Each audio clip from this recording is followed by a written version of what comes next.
உம் சிறகுகள் நிழலில் எந்நாளும் என்னை அரவணைத்திடு இறைவா. உம் சிறகுகள் நிழலில் எந்நாளும் என்னை அரவணைத்திடு இறைவா.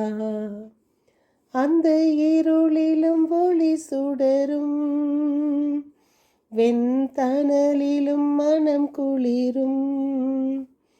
அந்த இருளிலும் ஒளி சுடரும் வெண்தணலிலும் மனம் குளிரும். உந்தன் கண்களின் இமை போல் எந்நாளும் என்னை காத்திடு என் இறைவா.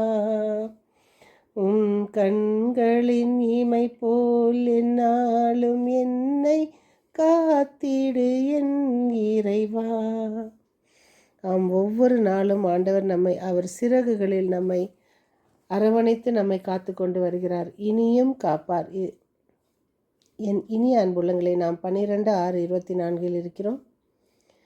தூய ஆவியானவர் நம்மை ஒவ்வொரு நாளும் வழி நடத்தி கொண்டு வருகிறார்.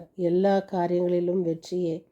அன்னை மரியா நமக்காக இன்றும் என்றும் எப்பொழுதும் எல்லா சூழ்நிலைகளிலும் நமக்காக பரிந்து பேசுவார். நாம் தொடரும் சங்கீத தொடர்ச்சி 26:1-2-3. ஆண்டவரே, நான் குற்றமற்றவன் என்பதை அறிவியும், ஏனெனில் என் நடத்தை நேர்மையானது. நான் ஆண்டவரை நம்பினேன், நான் தடுமாறவில்லை. ஆண்டவரே, என்னை சோதித்து ஆராய்ந்து பாரும், என் மனதையும் உள்ளத்தையும் புடமிட்டு பாரும். ஏனெனில் உமது பேரன்பு என் கண்முன்னே இருக்கின்றது, உமக்கு உண்மையான நடந்து வருகிறேன். நீதிமொழிகள் 13:1-2-3. ஞானமுள்ள மகன் தந்தையின் நற்பயிற்சி ஏற்றுக்கொள்வான், இருமாப்புள்ளவனோ கண்டிக்கப்படுதலை பொருட்படுத்த மாட்டான்.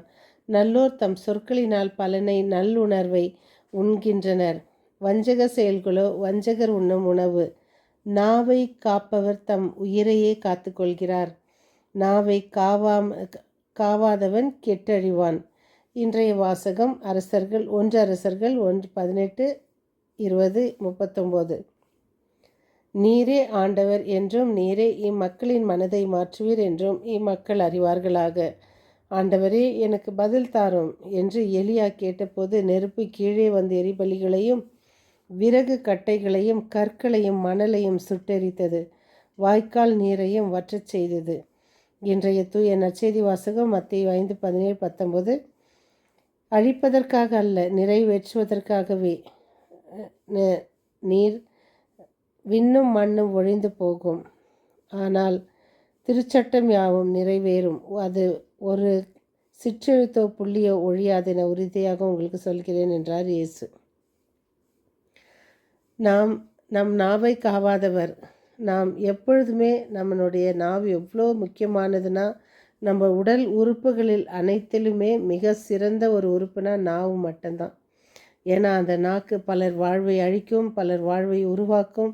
ஒருவரை விருப்பம் என்றால் அவர்களை தூக்கி உயரத்தில் வைக்கும், ஒருவரை விருப்பம் இல்லை என்றால் உடனே கீழே தள்ளும். ஒருவரை புகழ்ச்சிக்கும் இகழ்ச்சிக்கும் உண்டாக்குவது நாவே. ஒருவருக்கு போயிட்டு விஷம் கொடுக்க வேண்டாம், ஒரு வார்த்தை சொன்னாலே போதும், அவங்களுடைய கதை முடிஞ்சிடும்.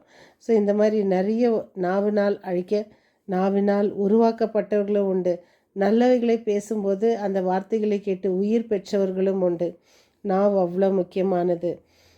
நம்மளுடைய சொற்களில் எப்பவுமே நீதி, நேர்மை, நியாயம் இருக்கும் பொழுது அது மற்றவர்களுக்கு பயனை அளிக்கும். ஞானமுள்ள மகன் தந்தையின் நற்பயிற்சியை ஏற்றுக்கொள்வான். ஆமாம், ஏன்னா அவனுக்கு கடவுள் அந்த ஞானத்தை கொடுத்துருக்காரு. அதனால் தந்தை சொல் எல்லாத்துக்குமே கீழ்ப்படிவான். ஆபிரகாம் ஈசாக்கு போல. ஈசாக்கு வந்துட்டு ஈசாக்கின் தந்தை, ஆபிரஹாமின் தந்தை, யாக்கோபின் தந்தை என்று நம்ம சொல்கிறதுக்கு காரணம் என்னென்னா, ஈசாக்கு வந்துட்டு தந்தைக்கு கீழ்ப்படிதல். அதை விட்டுட்டு வேறு எதுவுமே ஈசாக்கு பெருசாக செய்யலை. எப்படி கீழ்ப்படிந்தார்னா, தந்தை வந்துட்டு அவரை கூட்டின்னு போகிறாரு. அந்த கூட்டின்னு போகும்போது தான் அதுக்கு அடுத்து பாருங்கள், வேறு யார் பேரும் சொல்லி எந்த கடவுளுன்னு சொல்கிறதில்ல. வெறும் ஆபிரஹாமின் தந்தை, ஈசாக்கின் தந்தை, யாக்கோபின் தந்தை, அவ்வளோதான்.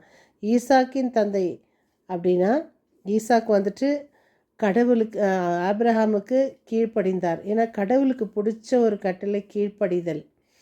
அவர் 2 பேரை தோட்டத்தை விட்டு வெளியே அனுப்பினது கூட ஆதாம் ஏவாள காரணம் அவங்க கீழ்ப்படியாமல் போனது தான். ஆண்டவருடைய வார்த்தைக்கு அவங்க கீழ்ப்படியல. ஆனால் இதில் ஈசாக்கு எப்படி கீழ்ப்படிஞ்சார்னா, கூட போகிறாரு, எல்லாம் கட்டுறாரு, எல்லாம் பண்ணுறாரு. அவர் கட்டும்போது கூட அப்பா எங்கே ஆடுன்னு தான் கேட்டாரே தவிர ஏன் என்னை கட்டுறீங்கன்னு கேட்கல. அந்த கீழ்ப்படிதல், தந்தை சொல்லுக்கு கீழ்ப்படிந்தார். யாக்கோப்பு வந்துட்டு அவர் கடவுளிடம் போராடியவர். ஆனால் ஆப்ரஹாம் வந்துட்டு அவங்க அப்பா வந்து சிலை செதுக்கி செஞ்சு விற்று போய் மகனை விற்றுன்னு வர சொல்லுவாங்க. அதை மீறி அவர் அதுக்கு கட்டுப்படாமல் கடவுள்கிட்ட ஜெபிச்சு கடவுள் அவரை தேர்ந்தெடுத்து அந்த சிலைகளிலிருந்து அவரை வெளியே கொண்டு வந்தவர். அதனால் அவங்க 3 பேருடைய கடவுள் அப்படின்னு சொல்லுவாங்க.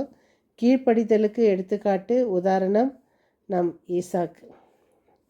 நாமும் நம் தந்தைக்கு தாய்க்கு கீழ்ப்படிவோம். ஒருவரை அன்பு செய்வோம், நேசிப்போம், மறப்போம், மன்னிப்போம். மீண்டும் சந்திக்கும் வரை உங்கள் அன்பு தோழி.